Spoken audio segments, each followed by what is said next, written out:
El Instituto Mexicano de la Radio presenta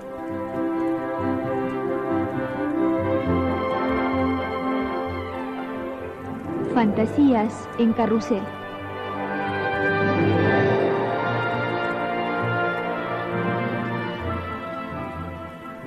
Un programa literario con René Avilés Favila.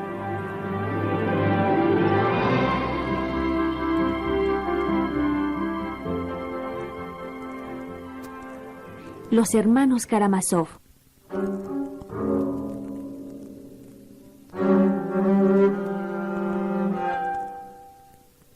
Alexei Fyodorovich Karamazov era el tercer hijo de un terrateniente de nuestro distrito, Fyodor Pavlovich Karamazov, tan conocido en su tiempo, y aún hoy se le recuerda, por su fin trágico y oscuro, acaecido hace exactamente 13 años. Este terrateniente, como le llamaban en nuestro distrito, pese a que casi nunca había vivido en sus tierras, diré tan solo que era un tipo raro, aunque hombres así se encuentran a pesar de todo, con bastante frecuencia. Era el tipo de hombre no solo ruin y disoluto, sino a la vez torpe, aunque de aquellos torpes que saben componer a las mil maravillas sus asuntos de interés y únicamente, al parecer, tales asuntos. Había empezado casi sin nada, como un terrateniente de los más insignificantes, amigo de comer en mesa ajena, empeñado en hacer vida de gorrón. Sin embargo, al morir, resultó que tenía hasta 100,000 rublos en dinero contante y sonante. Al mismo tiempo, siguió siendo toda su vida uno de los hombres más torpemente insensatos de nuestro distrito.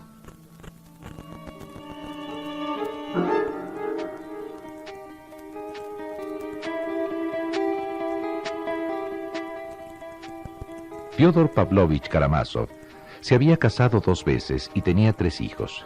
El mayor, Dmitri, era de la primera esposa, y los otros 2, Iván y Alexei, de la segunda. La primera mujer pertenecía al noble linaje de los Miusov, bastante rico y distinguido. ¿Cómo pudo ocurrir que una joven con dote, hermosa además, y por añadidura de las de despierta inteligencia, se casara con tan insignificante maula, como entonces todo el mundo lo llamara? Quizás se propuso dar fe de su independencia como mujer, yendo contra los convencionalismos sociales, contra el despotismo de su linaje y de su familia, mientras que su complaciente imaginación la convenció de que Fyodor Pavlovich, pese a su título de gorrista, era uno de los hombres más audaces y divertidos de aquella época, cuando en realidad era un bufón maligno. Inmediatamente después de haber sido raptada por él, Adelaida Ivanova se dio cuenta de que su marido le inspiraba solo desprecio. Cuando ella murió, dicen que Fyodor Pavlovich se puso a gritar de alegría, pero según otros, lloró desconsoladamente. Es muy posible que las 2 cosas fueran ciertas, es decir, que se alegrara de su liberación y que llorase por su liberadora.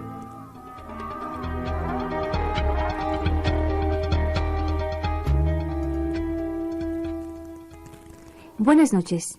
Estamos en Fantasías en Carrusel, en compañía de René Avilés Favila.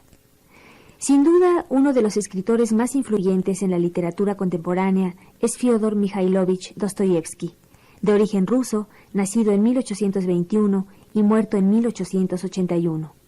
Su obra es indispensable y continua referencia, con libros como La casa de los muertos, Humillados y ofendidos, Crimen y castigo, El idiota, El jugador y Los hermanos Karamazov. Construidas con una febril vitalidad que desmenuza los mecanismos que forjan al mundo, sus historias están cuajadas de encrucijadas y dolores, de criaturas azotadas por los demonios que los habitan y cuya naturaleza está hecha a prueba de exorcismos. A través de sus creaciones, Dostoyevsky sostiene un descuartizamiento severo de las almas de los hombres en su perpetuo diálogo con Dios. La tragedia es vehículo aleccionador, camino inevitable para alcanzar a profundizar en el desentrañamiento de la psicología social y del universo sensorial distribuido en el espíritu del ser humano. Patético, feroz, cáustico, rabioso, alucinado, catártico, impertinente, eso y más, es el Dostoyevsky que reconstruye y descifra y recrea una y otra vez con fuerza, destreza y músculos verbales, el rompecabezas del mundo. Buenas noches, René, ¿cómo estás? Bien, Rosa Marta, buenas noches. Oye, René, dime una cosa. ¿Cómo entras en contacto con la obra de Dostoyevsky? ¿Qué impresiones te deja ese encuentro?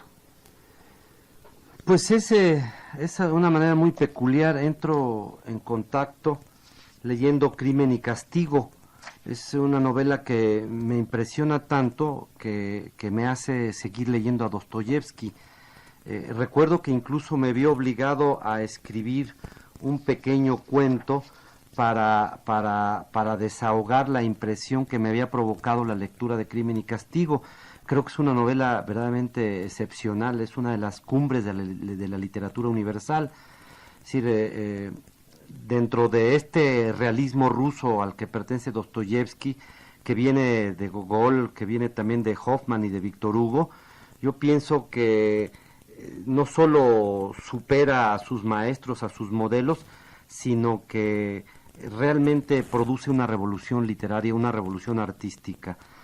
No se puede, yo creo que cualquiera de sus novelas son formidables obras literarias que muestran un conocimiento de los seres humanos impactante. Es decir, él se adelanta mucho a cualquier revolución ideológica, cultural, incluso política.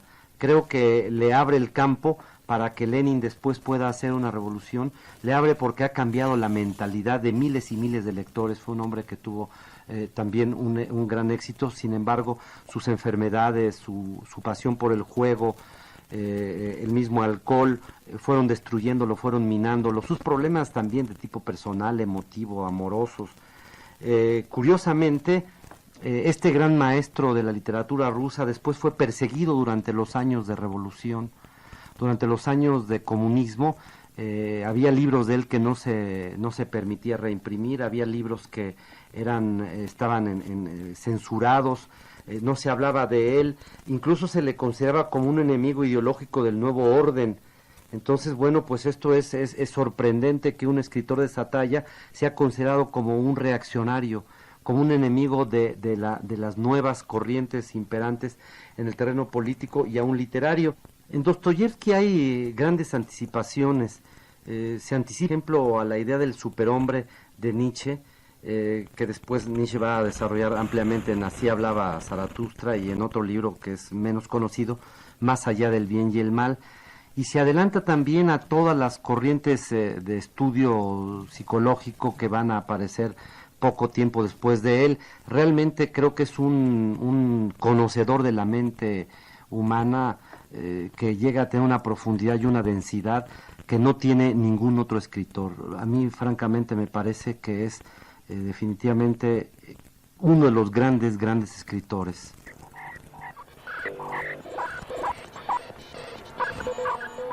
La casa de Fyodor Pavlovich Karamazov no estaba situada, ni mucho menos, en el centro de la ciudad, pero tampoco en los extremos. Era bastante vieja, aunque su aspecto exterior resultaba agradable. Había ratas, pero al dueño no le molestaban mucho. Así no resultan tan aburridas las veladas, cuando uno se queda solo. Era en esa casa en donde el padre tenía discusiones con sus hijos, principalmente con Alexei o Alyosha, como le decían de cariño, que había escogido la vida monacal. En aquella ocasión, Fyodor se estaba excediendo en el coñac y hablaba sin cesar en una mesa que también compartía su otro hijo, Iván. ¿Sabes lo que me gusta? A mí me gusta el ingenio. Al pasar por un pueblo pregunté un día a un viejo y me contestó: lo que más nos gusta es condenar a las mozas a la pena de azotes. Y siempre dejamos que sean los mozos los que cumplan la sentencia. Después, a la que hoy ha azotado, la pide el mozo mañana en matrimonio. De modo que a las propias chicas, decía, aquello hasta les resulta agradable. Vaya marqueses de Sade, ¿no? Di lo que quieras, pero es ingenioso. No estaría mal ir un día por allí a mirar, ¿eh? Alyosha, ¿Te has ruborizado? ¿Tú crees lo que dice la gente, Alyosha? ¿Que soy un bufón y nada más? Creo que usted no solamente es un bufón. Creo que lo crees y que hablas con sinceridad. Mira si hablas con sinceridad. Iván no. Iván es soberbio. De todos modos, yo terminaría con tu monasterio. Habría que tomar ese misticismo y eliminarlo de la tierra rusa para hacer entrar definitivamente en razón a todos los imbéciles. ¿Para qué eliminarlo?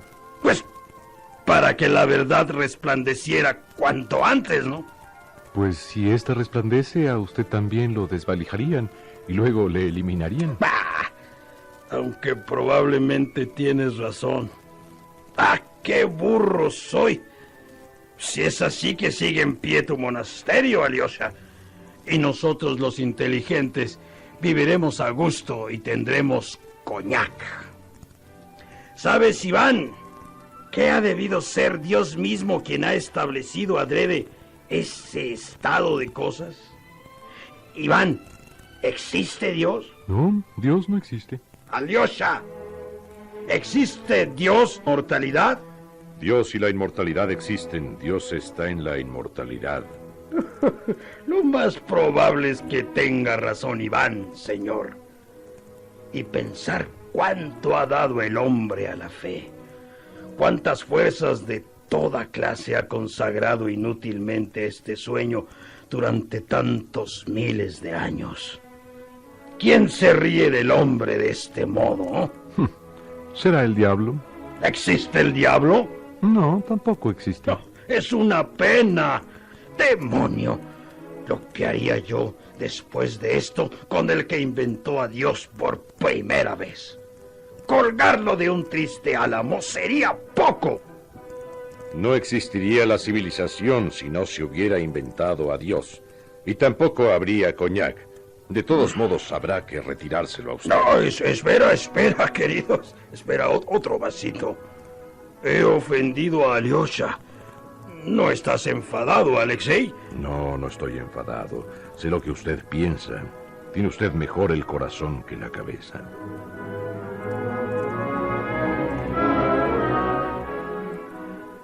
¿Por qué se habla tanto de la influencia de Dostoyevsky, René, en la conformación de la literatura contemporánea? Bueno, porque en principio Dostoyevsky deja de escribir sobre las acciones de sus personajes, es decir, y nos narra más la manera en que se generan estas reacciones, es decir, va más a la mente que a la acción. Es decir, es un escritor que estudia cuidadosamente, es decir, esa cuestión interna del ser humano. Después esto va a ser una característica de la nueva literatura universal, de la literatura contemporánea, pero antes no se había desarrollado tanto, no había llegado a esos niveles de profundidad. Dostoyevsky abre todo un campo, ¿no? Y hace que uno mire dentro del personaje, no mire simplemente sus acciones, lo que hace. Creo yo que esto es una de las aportaciones que Dostoyevsky hizo. Después de él, ya es algo común, es frecuente, a través del monólogo interno, por ejemplo, saber qué es lo que está ocurriendo dentro del personaje. Pero no era una práctica general, usual en la literatura de su tiempo. Creo yo que es una de las principales aportaciones de Dostoyevsky.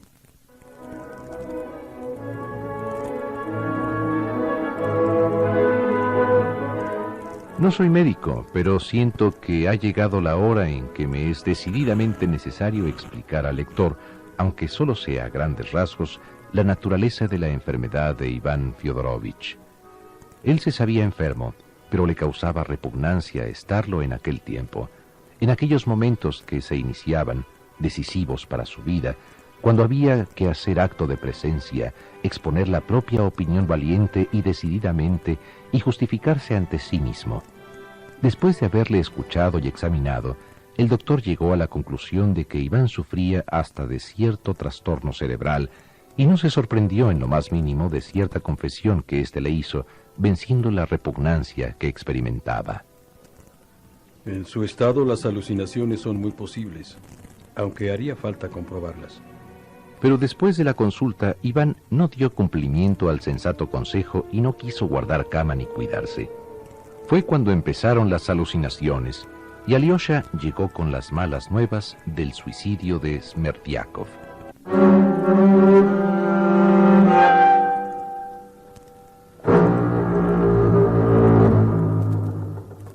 Has hecho bien en venir, hermano. El caso es que yo ya sabía que Smerdyakov se había ahorcado. No sé quién me lo dijo, pero lo sabía. ¿Lo sabía? Sí, me lo ha dicho él. Acaba de decírmelo. ¿Quién es él? Ha tenido miedo de ti. De ti. De una avecilla. Tú eres un querubín purísimo. Dimitri te llama querubín. Querubín. El estrepitoso clamor de entusiasmo de los serafines. ¿Qué es un serafín? Quizá toda una constelación. Y quizá la constelación entera no es más que una molécula química. ¿Existe la constelación del León y el Sol? ¿No lo sabes? Hermano, siéntate en el diván, por amor de Dios. Estás delirando. Reclínate sobre la almohada. No ha sido un sueño. Él ha estado aquí, sentado en ese diván. Cuando tú has llamado a la ventana, le he arrojado el vaso. Mira,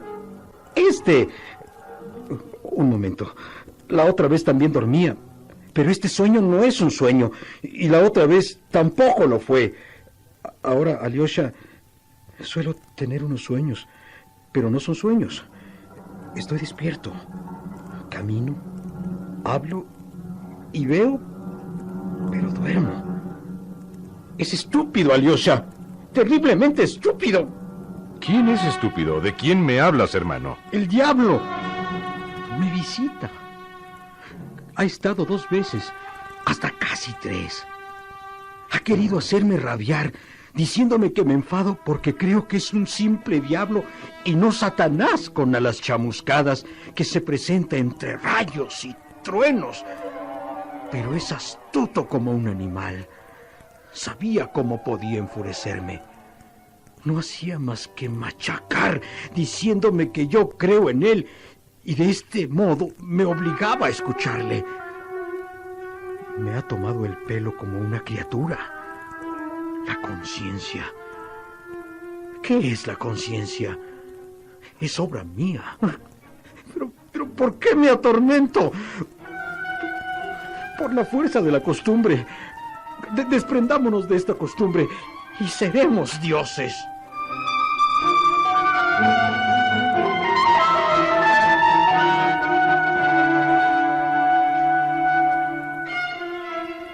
Alyosha comenzaba a comprender la enfermedad de este último.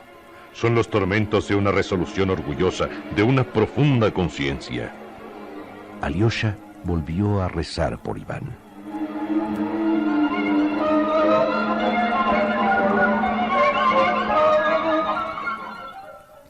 En alguna parte, René, Dostoyevsky dice que la literatura rusa iba a tardar mucho en cruzar las fronteras de su patria y que todavía iba a tomar más para que fuera comprendida. ¿Se ha comprendido bien a bien este movimiento literario ahora con los acontecimientos de la caída del muro de Berlín? Pues no lo sé, quizás hasta se haya complicado más el estudio de la literatura rusa, pero creo que en particular en el caso de Dostoyevsky, con una infancia terrible, con la prematura muerte de la mamá, con estudios de ingeniería militar que no le gustaban, con la muerte también de su padre, incluso con su conducta ideológica. Él fue un socialista utópico, lo que era altamente avanzado en esa época. Esto lo hace que lo arresten, tiene problemas con los censores, tiene una gran cantidad de dificultades, que parece ser el gran modelo del escritor ruso. Siempre nos imaginamos a los escritores rusos como parte de una gran tragedia, de la historia trágica de la literatura.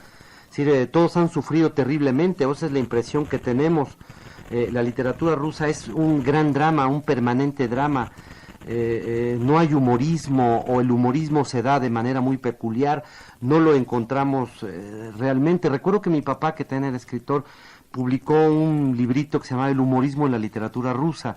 Yo la verdad es que lo leí estando muy joven, me gustaría verlo ahora para saber de qué manera la literatura rusa puede generar, puede provocar también humorismo. Por ahí representado con algún cuento suyo, El lagarto, no recuerdo ya bien esto. Pero dejaron esa idea del escritor trágico. Yo creo que la vida de Dostoyevsky, en ese sentido epiléptico, jugador, bebedor, que estuvo en Siberia, que vivía en la pobreza, que padecía las constantes persecuciones de los censores gubernamentales, bueno, pues hizo toda una escuela, una idea de que el literato tendría que sufrir para cuajar en grandes obras literarias.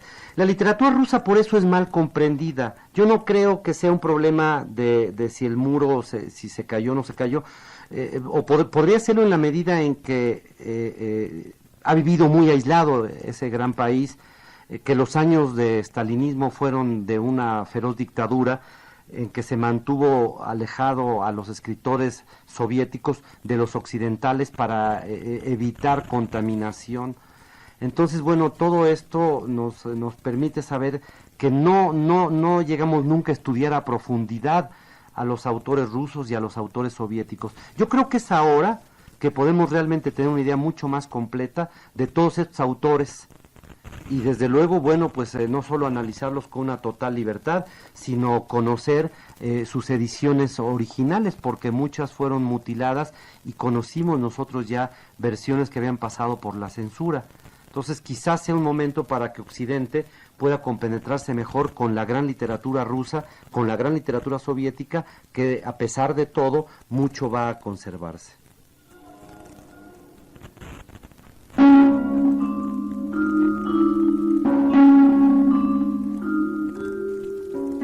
Todos se detuvieron en silencio ante la gran piedra. Alyosha miró de golpe y pasó la mirada por los rostros luminosos y agradables de aquellos escolares, camaradas de Ilyusha, y les dijo: Señores, pronto nos separaremos. De momento yo me quedaré con mis 2 hermanos, uno de los cuales será deportado. El otro se encuentra en las puertas de la muerte. Sin embargo, convengamos aquí, junto a esta piedra, en primer lugar, que jamás olvidaremos a Ilyushenka, y en segundo lugar, que jamás nos olvidaremos unos de los otros. Y sea lo que nos ocurra en la vida, aunque nos encontremos durante 20 años, recordaremos de todos modos cómo hemos enterrado al pobre muchacho contra el que antes arrojamos piedras. ¿Se acuerdan? Allí, cerca del puente. Era un gran muchacho, un muchacho bueno y valiente. Sentía honor y la amarga ofensa hecha a su padre contra la que se sublevó. Sepan, pues, que nada hay más alto ni más fuerte, ni más sano ni más útil en nuestra vida que un buen recuerdo, sobre todo si lo tenemos de la infancia, del hogar paterno. A ustedes se les habla mucho de su educación. Pues bien, un recuerdo de esta naturaleza, magnífico, sacrosanto, conservado desde la infancia, quizás sea la mejor educación. Es posible que nos volvamos malos, que ni siquiera tengamos fuerza para resistir la tentación de cometer un acto vil, que nos burlemos de las lágrimas humanas y de la gente que dice, como ha exclamado hace unos momentos Kolya: quiero sufrir por todas las personas. De estas gentes nos burlamos sin piedad, pero por muy malos que nos volvamos, y Dios no lo quiera, cuando recordemos cómo hemos enterrado a Ilyusha, cómo lo hemos querido y cómo hemos hablado frente a esta piedra, tan unidos y juntos, ni el más cruel de nosotros y más mordaz, si es que nos volvemos así, se atreverá de su alma a burlarse de haber sido tan bueno y sensible en este momento de ahora.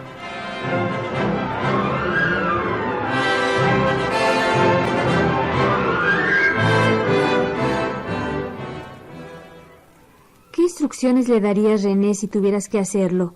a los nuevos lectores que quieran internarse en el trabajo de Dostoyevsky?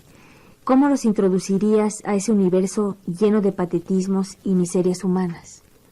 Pues no sería desde luego sino invitándolos a leer la obra de Dostoyevsky. Quizás empezar, no sé, como yo empecé, con Crimen y Castigo, El Príncipe Idiota, Humillados y Ofendidos. Los hermanos Karamazov, que tuvo mucho éxito también en Occidente porque la llevaron al cine. Bueno, de hecho todas las novelas de Dostoyevsky de una u otra forma, en uno o en otro lugar han sido llevados a la pantalla. Pero quizás esta sería la manera, es decir, de leerlo directamente y de buscar alguna buena biografía de Dostoyevsky, porque es una figura realmente fascinante. Es decir, es un hombre que quizás él era su mejor personaje literario. Gracias, René, por acompañarnos en esta emisión de Fantasías en Carrusel. Buenas noches. Buenas noches y gracias a ti, Rosa Marta. Por ahora nos despedimos de quienes nos escuchan en esta ocasión, diciéndoles que para conocer más sobre el quehacer literario de este autor, sería indispensable que lean textos como La Casa de los Muertos, Crimen y Castigo, como decía René, Los Endemoniados y Los Hermanos Karamazov, de donde se extrajeron los fragmentos que oímos a lo largo del programa. Gracias. Les recordamos una vez más que a partir de este día estaremos con ustedes todos los sábados, como ya es costumbre, pero ahora en nuestro nuevo horario de 20:30 a 21 horas. No dejen de escucharnos en este nuevo horario el próximo sábado, en el que René Avilés Favila nos ilustrará acerca de la obra de Vladimir Mayakovsky.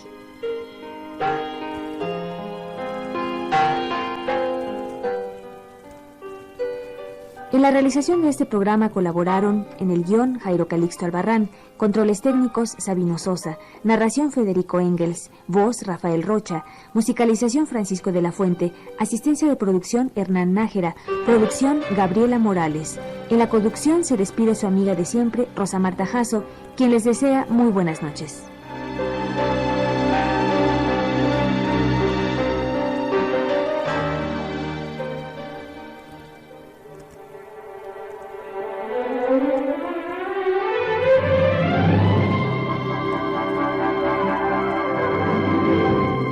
El Instituto Mexicano de la Radio presentó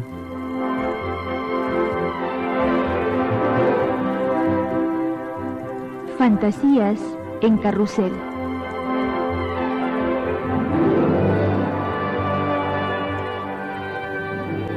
Un programa literario con René Avilés Favila.